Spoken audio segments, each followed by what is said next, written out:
Okay, ये electric machines का lecture number 25 है नोट्स का, और ये नोट्स का लास्ट लेक्चर है।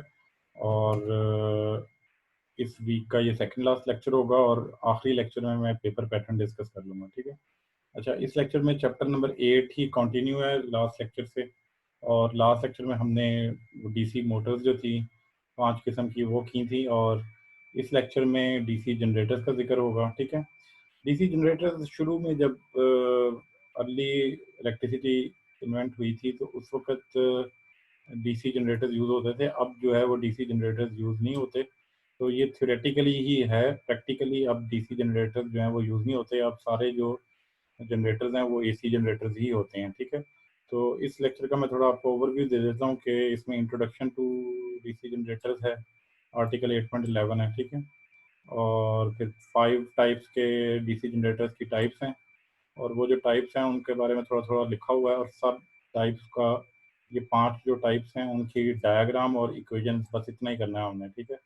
और सब की ये जो 5 टाइप्स हैं उसमें सेपरेटली एक्साइटेड डीसी जनरेटर, और शंट जनरेटर, सीरीज जनरेटर, और cumulatively कंपाउंडेड डीसी जनरेटर, और डिफरेंशियली कंपाउंडेड डीसी जनरेटर, ये 5 टाइप्स हैं।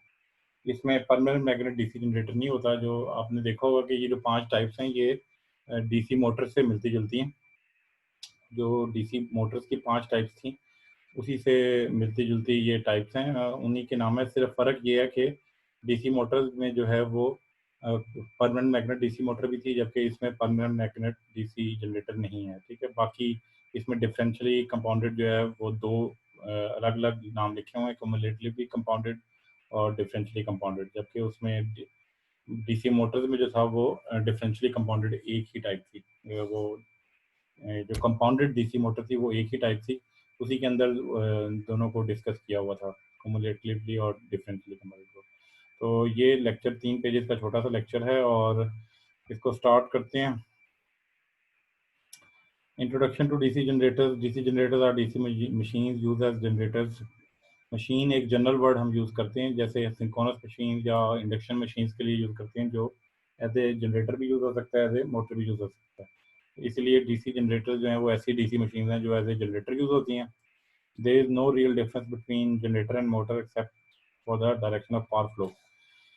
जो वो कह रहा है कि मेन डिफरेंस जो होता है जनरेटर और मोटर के दरमियान में वो पावर फ्लो का होता है। मोटर को हम डी सप्लाई खुद देते हैं, इलेक्ट्रिक सप्लाई खुद देते हैं, जबकि जनरेटर इलेक्ट्रिक सप्लाई जो है वो खुद प्रोवाइड करता है। तो पावर फ्लो जो है डीसी मोटर में इनवर्ड हम पावर दे रहे होते हैं, जबकि जनरेटर जो है वो जनरेटर जो है वो पावर सप्लाई करता है। तो पावर का फ्लो जो है उसकी डायरेक्शन रिवर्स हो जाती है। There are 5 major types of DC generators classified according to the manner in which their feed flux is produced. 5 major types हैं क्लासिफाइड अकॉर्डिंग टू कि फ्लक्स उसमें कैसे पैदा होता है, उसकी बेस के ऊपर 5 टाइप्स हैं। ये 5 टाइप्स हैं: separately excited generator, shunt generator, series generator, cumulatively compounded generator, और डिफरेंशियली कंपाउंडेड जनरेटर, ठीक है। अच्छा, अब इनको बारी बारी हम करते हैं। ये कुछ मजीद पॉइंट्स लिखे हुए हैं इसके बारे में। The various types of DC generator differ in their terminal voltage current characteristics and therefore the applications to which they are suited.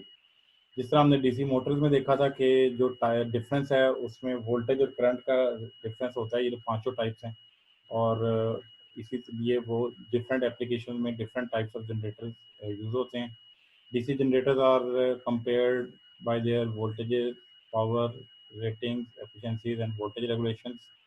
दो डीसी जनरेटर को अगर आपने कंपेयर करना है तो उनके वोल्टेज कितने हैं और उनकी पावर कितनी है, एफिशिएंसी कितनी है, और वोल्टेज रेगुलेशन की बेस के ऊपर हम उन्हें कंपेयर करते हैं। ये वोल्टेज रेगुलेशन का फार्मूला जो हम पहले भी कर चुके हैं, V no load minus V full load, और वी फुल लोड इंटू 100। ये वोल्टेज रेगुलेशन का फार्मूला। वी आर का मतलब वोल्टेज रेगुलेशन है। Positive voltage regulation mean drooping characteristics, और नेगेटिव वोल्टेज रेगुलेशन का मतलब राइजिंग कैरेक्टरिस्टिक्स है। ये उनकी ग्राफ की बात हो रही है, ठीक है। अच्छा, अब आगे हम स्टार्ट कर रहे हैं। ये पांचों जो जनरेटर्स हैं इनकी आपने डायग्राम्स करनी है और इक्वेशंस करनी है। मैं आपको बेसिक समझा देता हूँ। पहली बात तो ये है कि जो डिफरेंस आप देखोगे सेपरेटली एक्साइटेड मोटर और जनरेटर के दरमियान में, कि इसके करंट की डायरेक्शन जो है वो बाहर की तरफ है, यानी ये करंट प्रोवाइड कर रहा है। जबकि मोटर के अंदर जो है वो करंट जो है वो इनवर्ड होता है, वो अंदर की तरफ होता है। तो ये एरो जो है ये आउटवर्ड है, ठीक है। तो यही डिफरेंस है। एक ये डिफरेंस है दूसरा डिफरेंस इस इक्वेशन के अंदर है। तो ये केवीएल इक्वेशन है, इसमें उसके अंदर V T equal to E A plus I A R A होता है, क्योंकि करंट अंदर की तरफ आ रही है, तो करंट की डायरेक्शन चेंज हो गई है, तो इस इक्वेशन में भी प्लस की जगह माइनस आ गया। ठीक है, तो ये दो डिफरेंस आपने याद रखने हैं। अगर मैं आपको पेपर में जो है वो डीसी मोटर और डीसी जनरेटर दोनों को क्वेश्चन देता हूँ, तो डिफरेंस ये है कि जनरेटर का करंट आउटवर्ड होता है और जनरेटर की इस इक्वेशन के अंदर माइनस का साइन आता है, ये माइनस आई आर है, जबकि मोटर के अंदर जो है वो प्लस का साइन आता है। ठीक है, तो इसमें देख लो I L is equal to I A, ये करंट जो है ये आई ए के इक्वल है, और वी टी जो है E A minus I R है। ये जो वी टी वोल्टेज है ये वाला, ये ई ए में से ये वाला ड्रॉप माइनस कर देंगे आई आर है, तो जो वोल्टेज बचेगा वो वी टी होता है। ठीक है, आई एफ जो है जो फील्ड का करंट है वो यही पहले की तरह ही है, I F is equal to V F over R F. ठीक है, ये इक्वेशन करनी है और ये डायग्राम करनी है। इसी तरह शंट में आ जाओ, शंट में ये करंट जो है ये बाहर की तरफ है, ये जैसे मैंने पहले बताया, करंट ये प्रोवाइड करेगा, करंट बाहर की तरफ है, और इसका जो आई ए करंट है ये करंट देख लो तीनों, आई ए करंट जो है यहाँ से एंटर हो रहा है और डिवाइड हो रहा है आई एफ के अंदर और आई एल के अंदर। तो इसकी जो करंट की इक्वेशन है वो ये होगी, I A is equal to I F plus I L. तो इस नोड के ऊपर जो है किरचॉफ करंट लॉ आप लगा सकते हो। आई ए जो है वो करंट एंटर हो रहा है और आई एल और आई एफ जो है वो करंट लीव हो रहे हैं, तो I A is equal to I F plus I L. ठीक है, और बाकी जो वी टी की इक्वेशन है वो वही है, ये माइनस आई ए आर है, ये में से ये ड्रॉप माइनस करेंगे तो ये वाला वोल्टेज वी टी है। ठीक है, अच्छा ये शंट डीसी जनरेटर था। अगले सीरीज डीसी जनरेटर जो है वो, ये तीनों करंट जो है आपने देखा होगा कि मोटर के अंदर ये इनवर्ड होते हैं जबकि इसमें आउटवर्ड होंगे। इसमें जो आई ए और आई एस और आई एल ये सीरीज में करंट इक्वल होते हैं, तो ये तीनों करंट जो हैं ये इक्वल हैं, आई ए आई एस और आई एल। और वी टी जो है ये वी टी किसके इक्वल है, ई ए में से ये दो ड्रॉप माइनस कर दें, E A minus I A into R A plus R S जो है, ये दोनों रजिस्टर ऐड हो जाएंगे, तो R A plus R S जो है ये वी टी की इक्वेशन है। ठीक है, ये सीरीज जनरेटर था। आगे कम्युलेटिवली कंपाउंडेड जो है और डिफरेंशियली कंपाउंडेड में हमने डिफरेंस देखा था।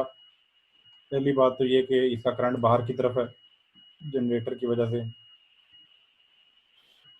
आई ए करंट जो है ये करंट जो है आई ए ये उसी तरह डिवाइड हो रहा है आई एफ और आई एल के अंदर जिस तरह पहले हो रहा था, तो ये के सी एल से आ गया। और वी टी जो है वो E A minus I A R A plus R S, उसी तरह जिस तरह पहले शंट में था, सीरीज में था, जिस तरह के ई ए में से ये दो ड्रॉप माइनस होकर जो बचेगा वोल्टेज वो वी टी होगा। इसकी जो एफ नेट है एम एम एफ, उसमें देखो कि एन एफ आई एफ जो है ये वाली एम एम एफ है, एन एस सी और आई ए जो है वो ये वाली एम एम एफ है, और उसमें से आर्मेचर रिएक्शन माइनस हो रहा है। तो ये वाला जो प्लस का साइन है वो कुमुलेटिवली कंपाउंडेड में यहाँ पे प्लस आता है, जबकि डिफरेंशियली कंपाउंडेड की अगर आप इक्वेशन देखो तो उसमें यहाँ पे माइनस आता है। ठीक है, तो ये फर्क है कुमुलेटिवली और डिफरेंशियली कंपाउंडेड में। कुमुलेटिवली कंपाउंडेड में जो एम एम एफ है वो ऐड होती है सीरीज और शंट की, जबकि इसके अंदर कम्युनिटिवली कंपाउंडेड में ऐड होती है, और जबकि डिफरेंशियली कंपाउंडेड में एम एम एफ जो है इन दोनों की वो सब्ट्रैक्ट होती है, ये माइनस साइन आता है। ठीक है, अच्छा और ऊपर देख लो आई एफ का इक्वेशन वही है, V T over R F, I F की इक्वेशन तो वही है, और ये जो है एफ नेट की मैंने इक्वेशन बता दी है, ये एफ एफ जो है ये फील्ड की एम एम एफ है, और ये सीरीज वाली वाइंडिंग की एम एम एफ है, और ये एफ ए आर जो है ये आर्मेचर रिएक्शन की एम एम एफ है।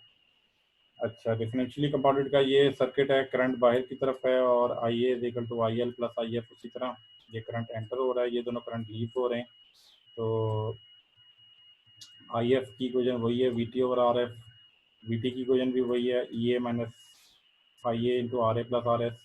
जबकि एम एम एफ का मैंने बताया कि एम एम एफ जो है इसमें डिफरेंशियली कंपाउंडेड में तो सब्ट्रैक्ट होती है फील्ड की और सीरीज की, तो ये जो है यहाँ पे माइनस आता है, ये जो डिफरेंस है ना ये माइनस साइन जो है ये डिफरेंस है इसमें, तो इसकी एम एम एफ सब्ट्रैक्ट होती है, इसलिए इसे डिफरेंशियली कंपाउंडेड कहते हैं। ठीक है, यहाँ तक ये लेक्चर नंबर 25 खत्म हो रहा है। इसके बारे में कोई क्वेश्चन होगा तो आप पूछ सकते हो, ये लास्ट लेक्चर था, तो इससे अगले लेक्चर में मैं आपको पेपर पैटर्न जो है वो डिस्कस कर लेंगे आखिरी लेक्चर में, जो वीक का आखिरी लेक्चर होगा। ठीक है, तो यहाँ पे ये लेक्चर ख़त्म कर रहे हैं। कोई भी इसके बारे में क्वेश्चन होगा तो आप Q&A सेक्शन में पूछ सकते हो। Thank you.